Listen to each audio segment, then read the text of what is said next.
My name is Lenora Whitcomb, and I am 65 years old. I've spent most of my life keeping a tidy home, caring for others, and making sure everyone around me had what they needed. I like to think of myself as patient and diligent, even when the world doesn't return the same courtesy. That evening, I was in the kitchen of our Charleston home, humming softly to myself as I set the table.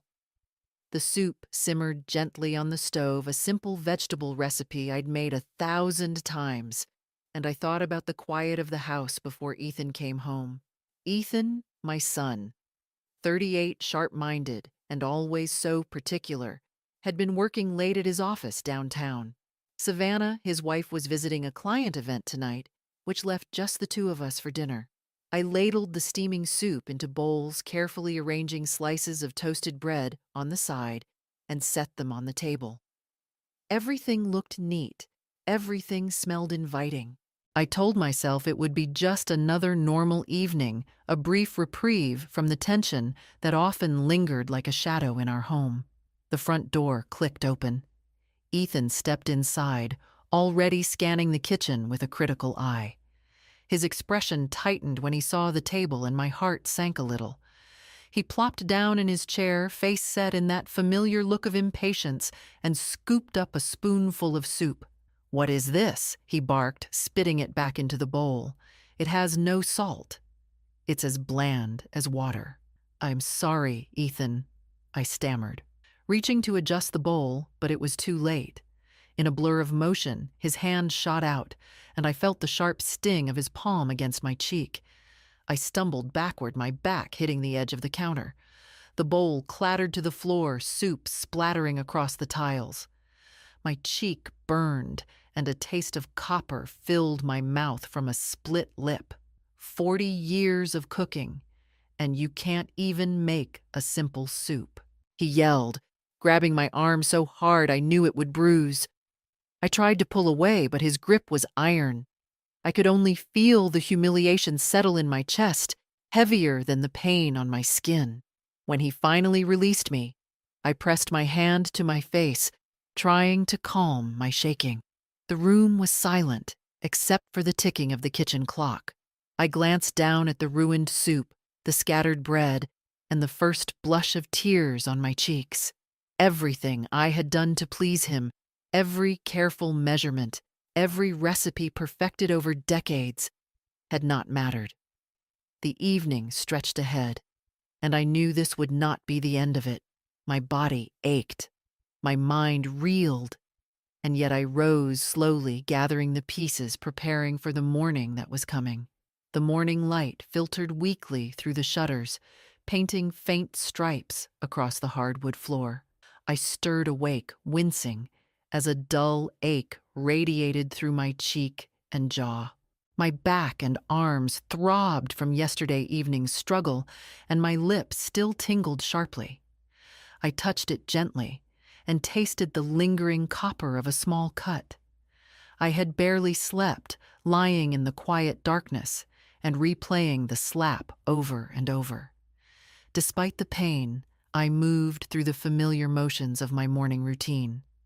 I washed my face, though the mirror reflected bruises I could barely conceal. The kitchen smelled faintly of yesterday's spilled soup, and I forced myself to set the table for breakfast. Toasted bread, scrambled eggs, black coffee, the way Ethan liked it. Every detail had to be exact.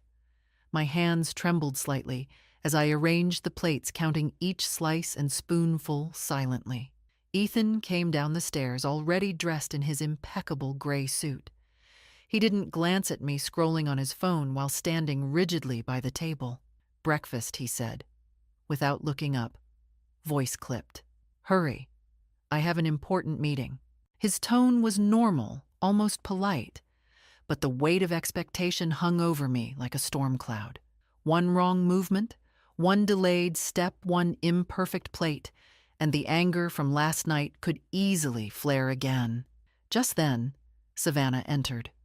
She moved gracefully in her light green dress, perfectly coiffed, and smiled at me with the kind of sweetness that always seemed rehearsed. "Good morning, Mrs. Whitcomb," she said. The words were polite, but her gaze slid over my bruised face and lingering unease without acknowledgement. I forced a smile and nodded, answering her with a quiet, "Good morning." She did not linger, glancing toward Ethan before seating herself at the table, her presence another silent reminder of the careful performance expected of me. As I served breakfast, my mind wandered to the years of early mornings, constant service, and invisible labor. Every step I took, every gesture, every meal prepared had always been for others, never for myself. The ache in my body was matched by the weight in my chest, a slow, persistent reminder that my life had become a series of demands I could never refuse. I moved through the motions heart heavy, knowing that the day ahead would bring the same careful obedience, the same silent endurance.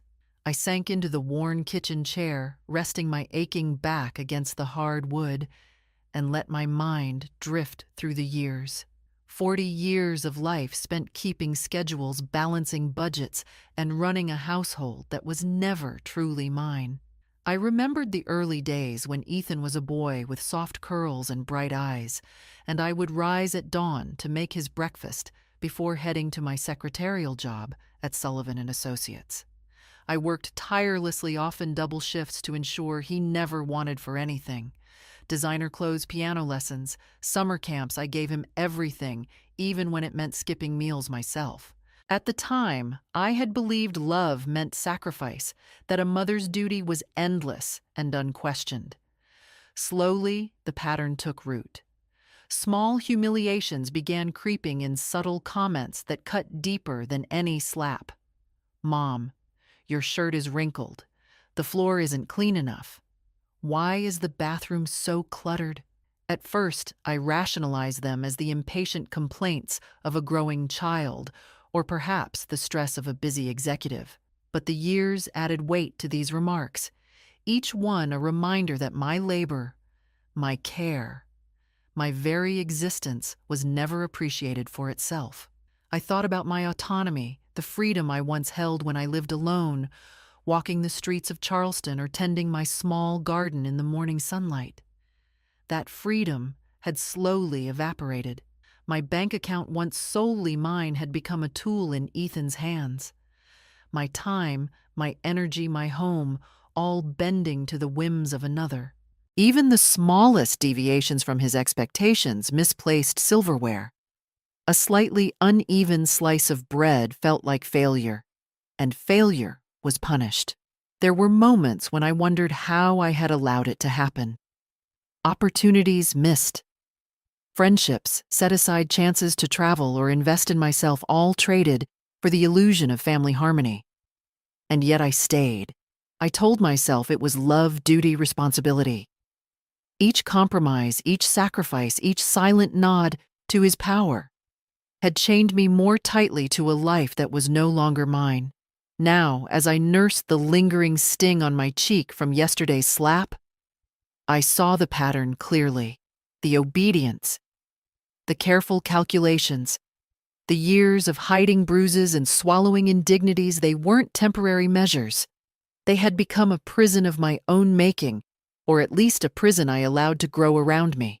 My body bore the aches of labor and fear, my mind the weight of decades of subjugation, and my heart a hollow space where my own desires once lived. The kitchen clock ticked slowly, echoing through the quiet room. I traced the edges of the table, thinking of all the meals I had prepared, all the sacrifices I had made, all the freedoms I had surrendered. The realization settled over me like a fog. A life once full of independence had been eroded day by day until I barely recognized it or myself. The afternoon sun cast long shadows across the garden as I moved slowly from the kitchen to the back porch, rubbing my aching shoulders. I thought I was alone, lost in my own thoughts, when a soft voice called from over the fence. "Lenora, are you all right?" I turned and saw Clarice, my next-door neighbor, standing with her usual calm presence, her gray hair tied neatly, eyes sharp, and concerned. She had always been friendly, but today there was something more, a careful attention that made my chest tighten. I hesitated, unsure if I wanted to answer. She noticed the faint bruises on my arms, the subtle swelling on my cheek, and she frowned. "You don't have to hide it from me," she said gently. Her words were low, deliberate, like she was threading a needle through caution and trust. I wanted to shake my head to insist it was nothing, that I was fine, but I couldn't. The weight of years pressing against me made me tremble in silence. Clarice stepped closer, lowering her voice even more. "You shouldn't have to endure this alone. If you ever need help, someone to listen, or even just to be there while you figure out what to do, I'm here." Her gaze didn't judge. It didn't pry. It only acknowledged what I had been pretending didn't exist. I swallowed my throat tight. I had been so isolated for so long, carefully performing obedience, hiding bruises, swallowing shame. Yet now someone outside my household was offering recognition, validation, and support. For the first time in months, a spark of hope ignited in the hollowed-out part of me. It was fragile, flickering, but it was real. My hands unclenched, and I felt a tentative courage creep in one small, unsteady step toward reclaiming a life I had nearly forgotten existed. Clarice had insisted I come with her to meet someone who could help, and I followed her down the quiet Charleston streets with a mixture of anxiety and disbelief. I had been careful for years, every step measured, every word tempered, but I had never imagined that the danger in my life extended beyond bruises and fear. It wasn't just my body that was being manipulated.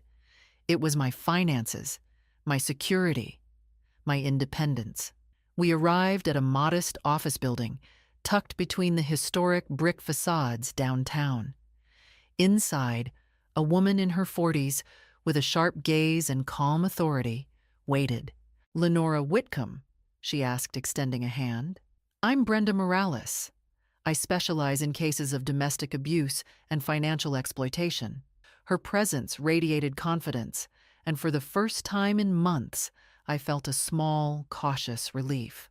Brenda guided me to a small office and laid out stacks of documents, spreadsheets, and account statements. I squinted at the figures, my heart beginning to pound. "These are your accounts," I whispered. She nodded. "And your son has been transferring funds, large sums from his company accounts, into your personal account, and then moving them without your knowledge. Over the past 2 years, it's more than $50,000. The room spun. $50,000. My own money, my security siphoned and redirected by the one person I had raised, nurtured, and trusted above all others. I felt a cold ache in my chest, deeper than any slap, sharper than any bruise. My mind raced. How long had this been going on? How many times had I unwittingly enabled him, thinking I was protecting my family? Brenda's voice broke through my spiraling thoughts. "Lenora, you've been an unwitting accomplice. Yes, but that doesn't mean you're to blame. This is manipulation, abuse. We can stop him." I wanted to cry, scream, collapse, and yet I sat frozen, stunned by the betrayal and the weight of what I had discovered. Fear prickled at my spine. If I acted, he could retaliate. He had always been clever, ruthless in ways I had never allowed myself to see. But moral obligation surged stronger than fear. I couldn't let him continue. I couldn't keep silent, not when he had taken everything from me, not just my money, but my sense of control, my dignity, my life. Brenda slid a folder across the desk. "Here's how we start. We gather evidence, document every transaction, and prepare for legal intervention. You are not alone. Clarice will support you, and I will guide you through every step." For the first time in years, I felt a flicker of clarity. The fear was still there, yes, a coiled weight in my chest, but it was mingled with determination. I had been deceived, betrayed, and violated in the most intimate ways, Yet now I saw a path forward, one small, deliberate step, and I could reclaim my life.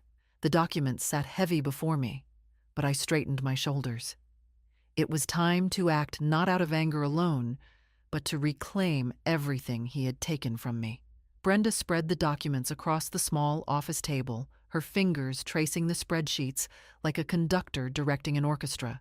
I watched each figure, each line of transactions with a mixture of disbelief and growing resolve. "This is how we take control," she said quietly. "We organize the evidence, document every irregularity, and plan a clear path to confront him. You will have support. You will not face him alone." I nodded, feeling the first spark of determination in weeks. Clarice had been my quiet anchor, and now Brenda was offering professional guidance. Together, they created a step-by-step plan, copies of bank statements, notes on company fund misappropriation, and documentation of his threats and manipulations. Every piece of evidence brought a small sense of relief, a reminder that I was no longer invisible, no longer powerless. Later that afternoon, I sat in my living room with Clarice beside me. We sorted through old papers and bank statements, checking every date and figure. "You're doing the right thing, Lenora," she said softly. "It's long overdue." Her acknowledgement was subtle, yet it grounded me. I realized I wasn't alone, that my fear didn't have to rule every decision. I practiced what I would say, rehearsing internal monologues and imagining Ethan's reactions. My voice trembled at first in my mind, then steadied as I repeated it again and again. I reminded myself to breathe, to maintain calm, to hold on to the evidence without faltering under intimidation. Each rehearsal, each careful step was a tiny victory. By evening, the strategy felt tangible. The documents were organized, my thoughts prepared, and my resolve hardened. I could feel courage replacing some of the dread that had dominated my life for years. For the first time in decades, I sensed the possibility of turning the tables. The fear was still there, coiled tight, like a spring, but it was no longer paralyzing. It was fuel pushing me forward. I looked at the stack of papers on the table, at Clarice's encouraging smile, and at Brenda's quiet confidence. I was ready in a way I had never been before. The confrontation was coming, and I would meet it head on. The day arrived with a gray sky that seemed to echo the tight knot of tension in my chest. I had reviewed the documents one last time, arranged the spreadsheets and notes neatly on the kitchen table, and rehearsed my words again in the quiet of my bedroom. Clarice was by my side, and Brenda had reminded me that I was not alone. I drew a deep breath, feeling a mix of fear and resolve settle in my bones. Ethan returned from work earlier than usual, his presence filling the house with a casual confidence that had always made my chest tighten. I met him in the living room holding the folder of evidence against him. He glanced at me, a faint smirk playing on his lips. "What's this?" he asked. His tone deceptively calm, but the edge beneath it was unmistakable. "This," I said, placing the folder in front of him, "is everything you've done.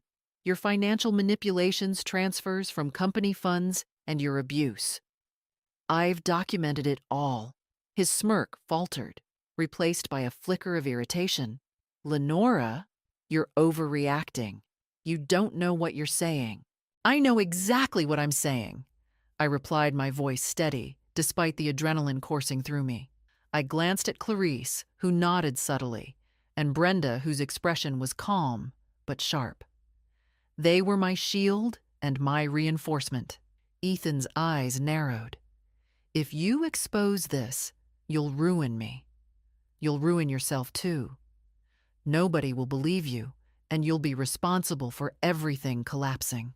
"I've considered that," I said, opening the folder to show the meticulously organized records. "I'm not the one manipulating accounts. You've been siphoning money and threatening me for years. This ends now." He leaned forward, voice low and threatening. Do you really think you can take me on, Mom? I built everything you rely on. Your life, your house, your money don't make me regret giving it to you. I held his gaze, feeling a surge of clarity. Everything I've lost, every moment of fear and control ends today. You cannot threaten me anymore. I handed a copy of the documents to Brenda, who held them with an authoritative air. These are being sent to the authorities immediately. You will be held accountable for your actions. Ethan's face paled, the confident mask slipping for the first time in years. He opened his mouth, then closed it. The power I had felt him wielding over me seemed to evaporate in the presence of truth and support. Clarice stepped forward, placing a hand on my shoulder. "You're not alone," she said softly. And I felt the weight of fear lift, replaced with a raw, fierce triumph. For the first time in decades, I was not bending, not shrinking, not performing for his approval. I was standing tall, fully present, fully in control. The documents, the witnesses, and my own resolve were a force he could not undermine. Ethan retreated to his room, muttering under his breath, and I exhaled slowly. My heart was still pounding, but it was a heartbeat of freedom, of power reclaimed. The confrontation had been brutal in anticipation, but precise in execution. For the first time, I could see the path forward, my life, my choices, my dignity, intact. The courthouse was quiet when I arrived, the weight of anticipation pressing against my chest. Ethan sat in the defense chair. Shoulders slumped, his earlier bravado gone. The judge reviewed the documents carefully, listening as I recounted the years of abuse, the financial manipulations, and the threats. Every word I spoke carried the weight of decades, and for the first time, I felt heard. When the ruling came, Ethan was held accountable. The financial restitution would begin immediately, and legal consequences ensured he could no longer intimidate or manipulate me. Relief washed over me in a warm, steady wave, dissolving the lingering fear that had shadowed every corner of my life. I exhaled, letting the tension leave my body. Back at home, the house felt different. Empty, quiet, yet full of possibility. I walked through the rooms, slowly touching the walls, tracing the counters, feeling ownership, not as a shadow beneath someone else's power, but as the woman who had earned her life, her choices, her home. Each step was deliberate, each breath a quiet affirmation that I belonged here. Clarice visited that afternoon, carrying a pot of tea, her eyes soft and approving. We sat together, talking about the future, about small plans and simple joys. I realized how much I had lost to fear, and yet how much strength had remained buried under years of obedience. I began to make decisions for myself again: what to eat, when to sleep, which errands to run, what to invest in. The freedom was exhilarating and at times startling. I understood that vigilance would always be necessary, but the constant terror had lifted. My life, my dignity, my peace had returned. Sitting in the sunlight streaming through the living room window, I smiled to myself. The journey had been painful, but I had emerged whole. I could rebuild, reclaim, and live fully on my own terms. For the first time in years, I felt a quiet, unshakable hope for what lay ahead.